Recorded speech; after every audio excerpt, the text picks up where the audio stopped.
We have to go now. What? How did this happen? No time. Just move. The restaurant hummed with the low music of money. Crystal glasses, hushed conversations, the kind of laughter that only happens when no one is worried about the bill. Aaliyah moved through it all the way she always did. Invisible, efficient, present without being seen. She had been waiting for this moment for 3 days. Table 7. Corner position. The man in the dark suit who arrived every Thursday at 8 and left at 10, never varying by more than 4 minutes. She had watched him enough to know the way his eyes swept a room before he sat down, the way his companions went still when he spoke, the way space arranged itself around him, as if even the furniture understood what he was. Jang Taesung did not look like a man who could be surprised. Aaliyah was about to change that. She lifted the wine glass from her tray with steady hands.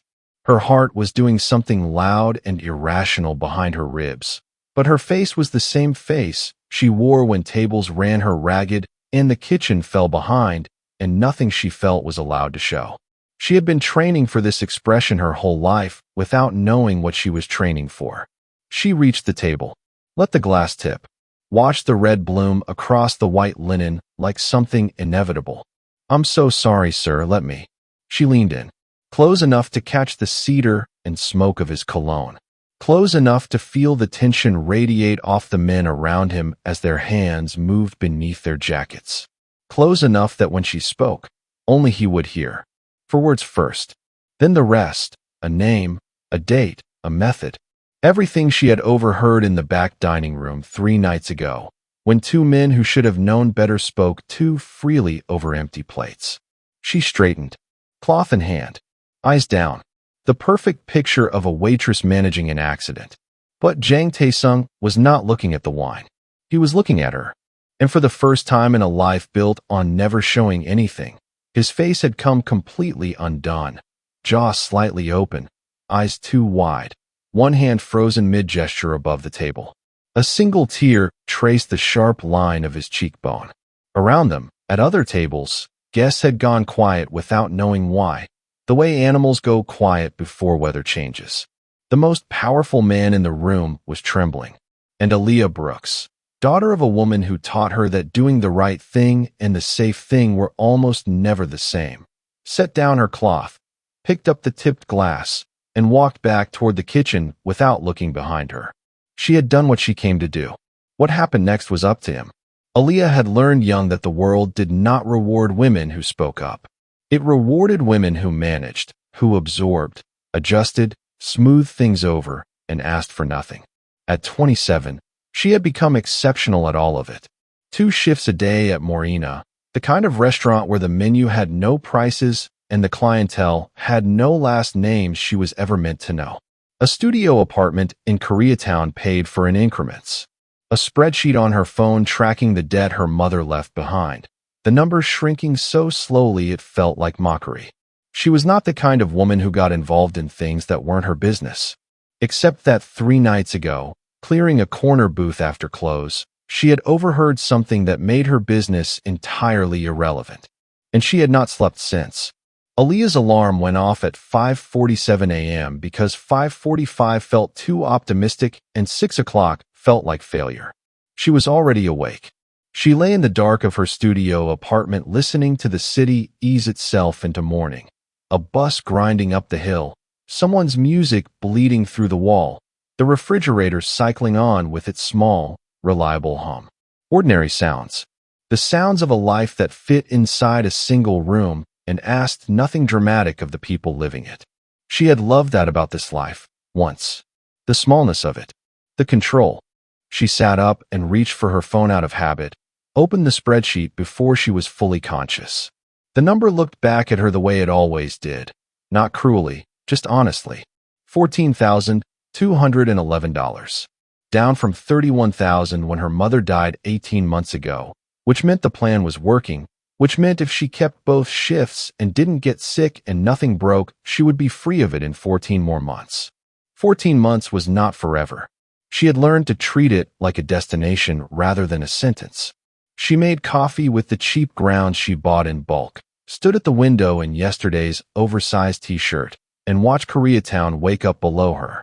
She had grown up 12 blocks from here, come back after her mother's diagnosis because there was nowhere else to go, and then stayed because leaving required a kind of surplus she hadn't managed to build yet.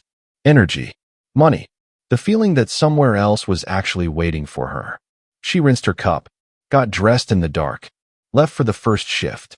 Morena opened at 11, but the prep work started at 8, and Aaliyah had learned in her first week that Elena Morales, the restaurant manager, a compact Puerto Rican woman who ran the floor with the quiet authority of someone who had seen every variety of human foolishness and was not impressed by any of it, noticed everything, who was 5 minutes early, who cut corners on the table resets, who smiled at the difficult tables, and who just endured them.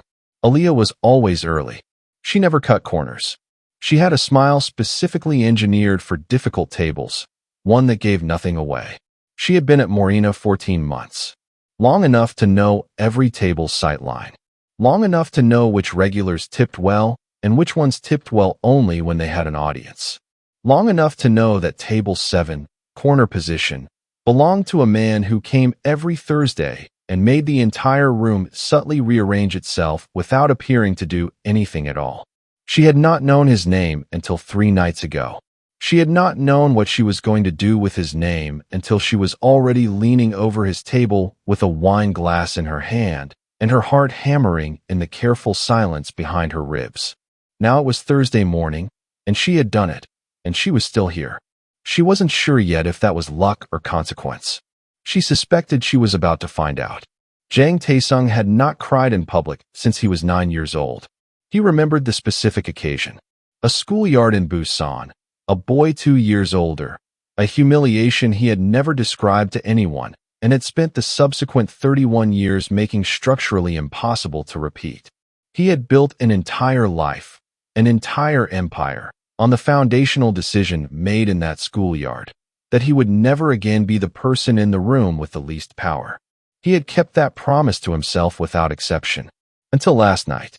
He sat now in the back office of a building in Koreatown that appeared, from the outside, to be an unremarkable import business. His jacket was folded over the chair across from him. His tie was loosened by exactly 1 inch. Choi Hyun-woo stood near the door with the careful stillness of a man who had learned that his employer's silences were not invitations to fill. Taesung was thinking about the woman's hands, not her face, though he had catalogued that too, in the fraction of a second before his composure had abandoned him completely. The hands were what stayed with him. Steady. Absolutely, almost unervingly steady, wrapping a cloth around a wine glass while she dismantled his Thursday evening with 4 words, and then a torrent of information so specific, so operationally precise, that he had understood within the first sentence that she was not guessing. She had heard something she was never meant to hear, and instead of doing what any reasonable person would do, nothing, look away, protect herself, she had walked directly toward him. The wine had been deliberate. He had understood that immediately. It was a professional move, an elegant one, and the fact that it came from a waitress at a restaurant he had chosen for its reliable neutrality was the thing that had cracked him open before the words even registered. No one surprised him. It was practically the organizing principle of his adult life. She had surprised him. And the information she carried, Viktor Petrov's name, the date, the method, that was not a surprise so much as a confirmation of something he had been watching take shape for 6 weeks. He had known a move was coming. He had not known the shape of it. Now he did, which meant he had time, which meant the outcome was no longer in question. He was not trembling because he was afraid. He understood that now, sitting in the quiet of the office with Hyun-woo's careful silence filling the room. The tear had surprised him as much as it surprised anyone. What he felt in that moment, with the stranger's breath against his ear and her steady hands managing the theater of the spilled wine, was not fear. It was the specific, disorienting shock of being seen by someone with no reason to look. He turned to Hyun-woo. "Find out who she is," he said. "Everything. And do it carefully." He came on a Friday, which meant Aaliyah had exactly 1 day to convince herself she was not waiting for something to happen. She almost managed it. He arrived at 11:15, before the lunch service filled the floor, and she knew who he was before he said a word. Not because she recognized him, she didn't, but because of the way he moved through the door. Measured, deliberate. The practiced stillness of a man who had learned to take up only exactly as much space as the situation required. He wore a dark coat despite the weather and chose a table near the window with a clear line to the exit, and Aaliyah thought, he's done this before. Walked into a room to find someone. Made it look ordinary. Elena caught her eye from across the floor. A look that said, yours. Aaliyah picked up a menu and walked over. He didn't take the menu. He looked at her with eyes that were calm in the particular way that had nothing to do with being relaxed, and he said, quietly, in accented English that was cleaner than she expected, I only have one question for you. You can answer it here or somewhere more private. That choice is yours. She set the menu down on the table. Here is fine. A beat. He studied her the way people studied things they were trying to accurately price. Why did you do it? Aaliyah had been preparing for this question since Thursday night. She had built several answers. Reasonable ones. Ones that emphasized what she had overheard and positioned her as a bystander acting on conscience. Nothing more, nothing that would complicate anything. Clean answers. Useful answers. What came out was none of them. Because I heard something I couldn't unhear, she said, and doing nothing felt like a choice I'd have to live with. I've made enough of those. The silence that followed was not uncomfortable. It was the silence of a man recalibrating. You weren't afraid, he said. It wasn't quite a question. I was terrified, Aaliyah said. My hands were shaking the whole walk over. That's why I used the wine. I needed something to do with them. Something shifted in his expression. Not warmth exactly, but its close neighbor. A kind of recognition. He wants to meet you, Choi Hyunwoo said. I assumed. You're not surprised. I warned a man like him about a threat to his life in a room full of witnesses, Aaliyah said. Surprise stopped being available to me sometime around Thursday dessert service. The corner of his mouth moved. Almost nothing. Enough. He slid a card across the table. Plain, no name, just an address and a time. Tomorrow evening. She looked at it without picking it up. He also wants you to know, Hyunwoo added, standing, that you are under no obligation to come. Aaliyah looked up. But he hopes you will. She picked up the card. The address on the card led to a restaurant that wasn't open to the public. She almost turned back twice on the drive over.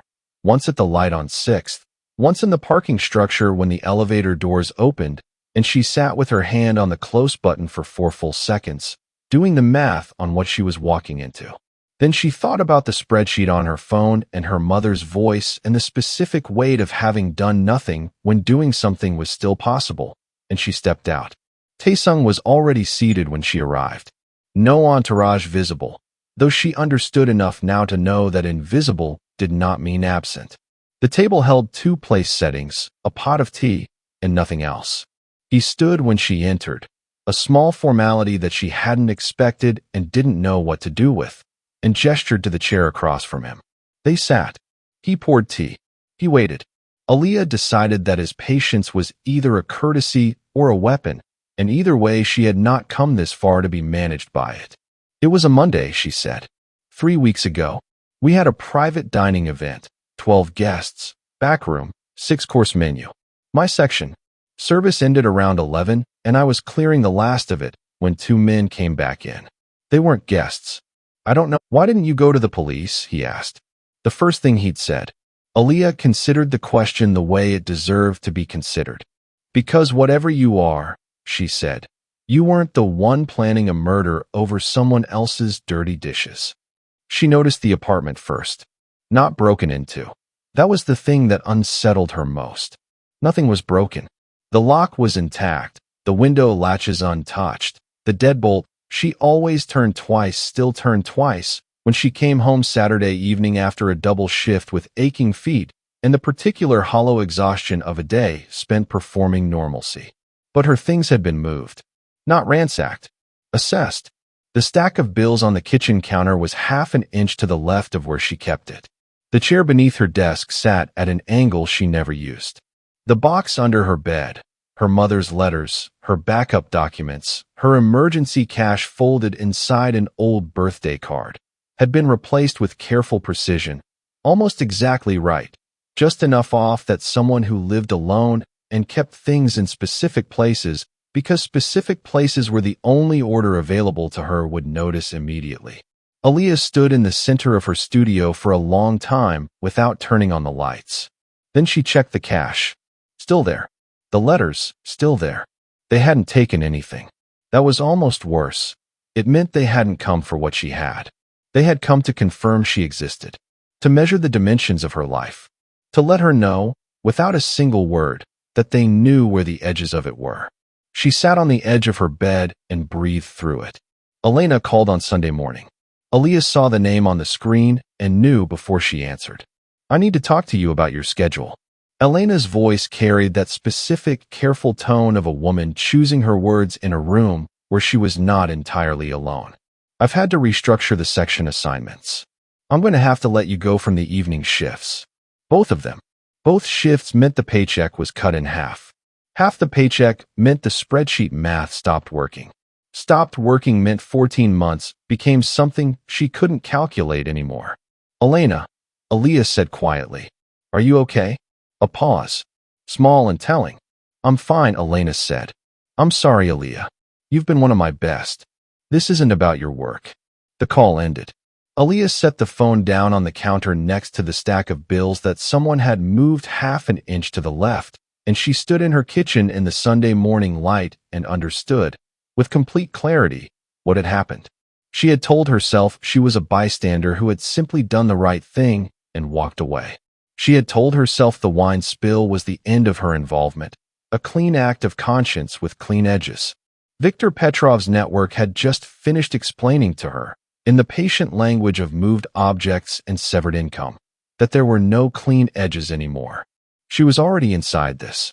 The only question left was what she did about it. She spotted them Monday morning. Two men in a black sedan parked directly across from her building's entrance. Engine off, neither of them making any effort to look like they were doing anything other than exactly what they were doing. A second car, darker, different plates, sat at the far end of the block near the alley. She stood at her window with her coffee and looked at them for a long moment, and the feeling that moved through her was not relief. It was fury. She had his number. Hyun-woo had made sure of that after the private dinner, slipping a card into her jacket pocket as she left with the quiet efficiency of a man who anticipated contingencies. She called it now, standing at the window, and he answered on the second ring. I need to speak to him, she said. Today.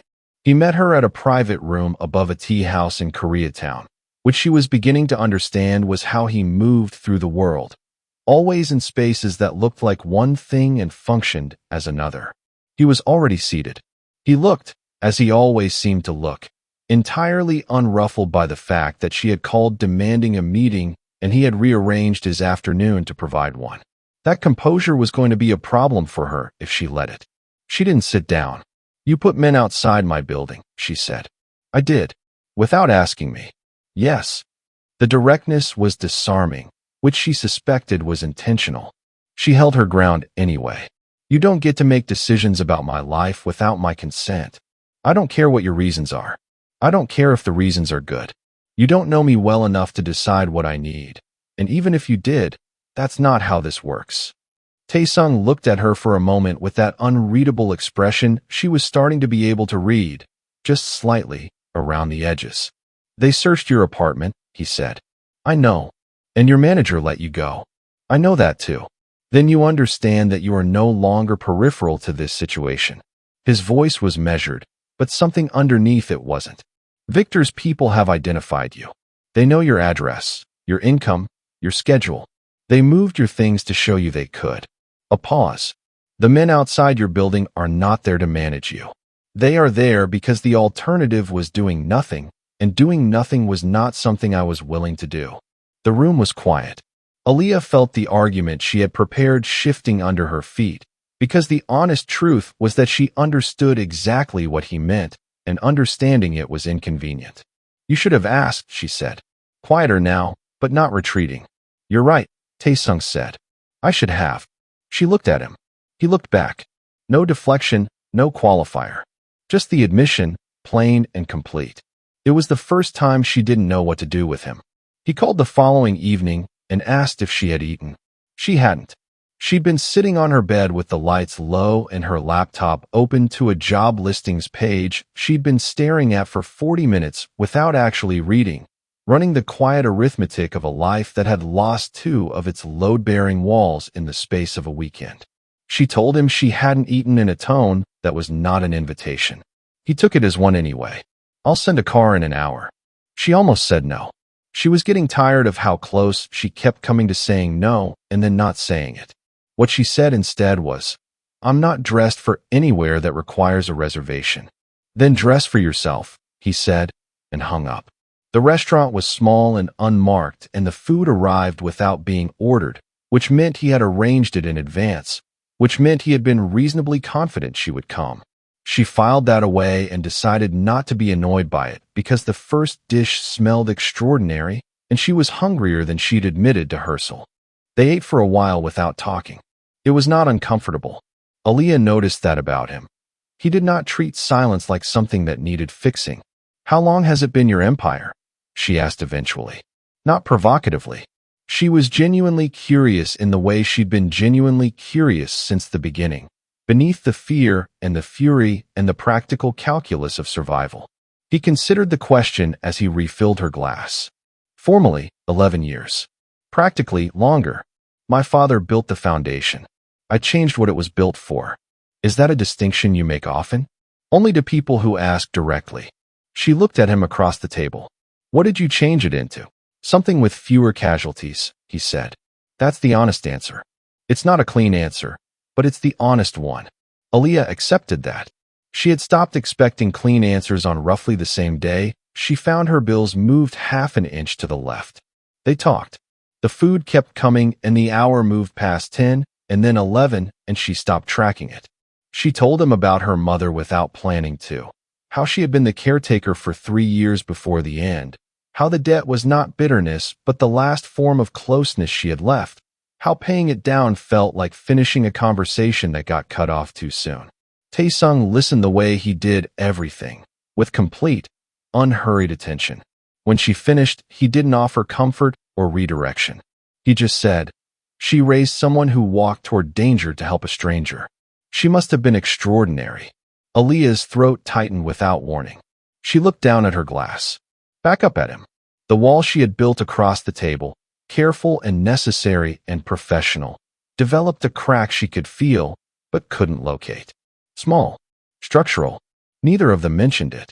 But neither of them moved to leave. It happened on a Wednesday, which felt wrong somehow. Too ordinary a day for what it was. She was walking back from the grocery store 2 blocks from her building, canvas bag in one hand, keys already out the way she always carried them in the habit her mother had drilled into her at 16. The black car pulled up slowly, the way black cars do when they are not offering a ride.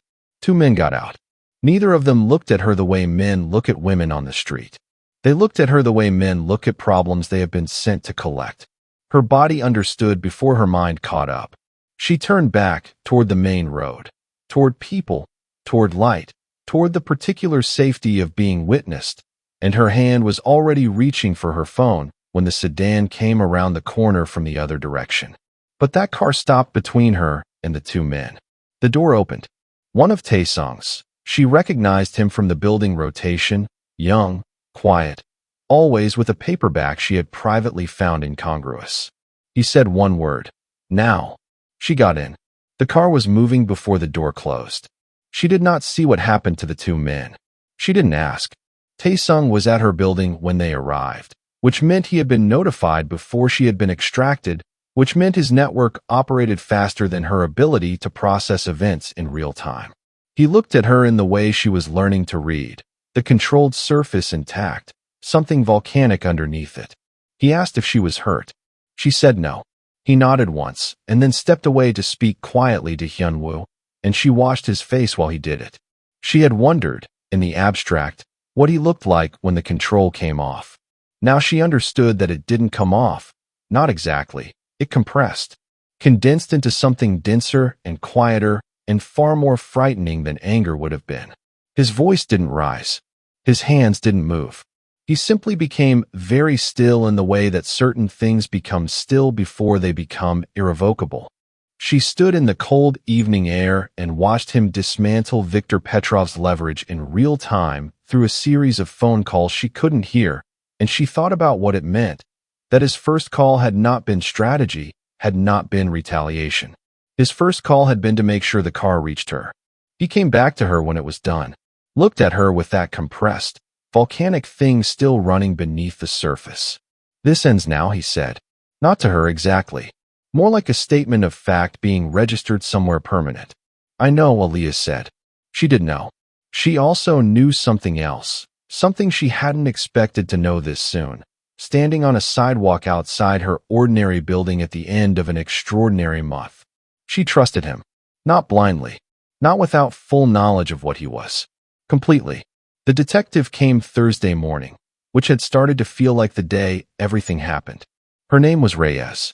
She was compact and unhurried, and she sat across from Aaliyah in the building's small lobby with the particular patience of someone who had learned that waiting was a more effective tool than pressure.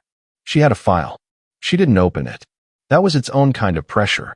"We've been building a case around Viktor Petrov's network for 14 months, she said. "What happened Wednesday accelerated our timeline. We have enough to move." She paused. "What we're offering you is full immunity. Relocation if you want it. A clean exit from everything that's happened in the last 3 weeks." Aaliyah looked at the unopened file. "And what do you need from me?" "A statement. What you overheard. On record." Another pause. "And whatever else you've observed since." The lobby hummed with its ordinary sounds. Mailboxes. The elevator cycling. Someone's morning routine through the ceiling. 24 hours, Aaliyah said. Reyes studied her.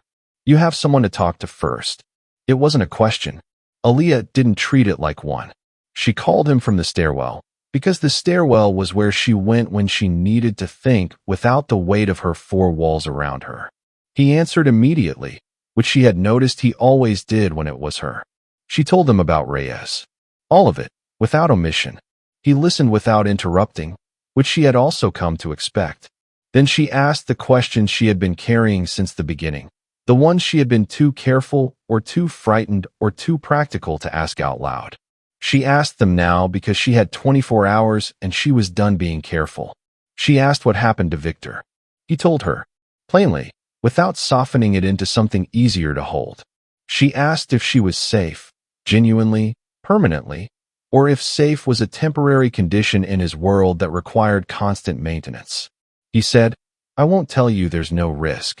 That would be a lie, and you've never asked me for those." A pause.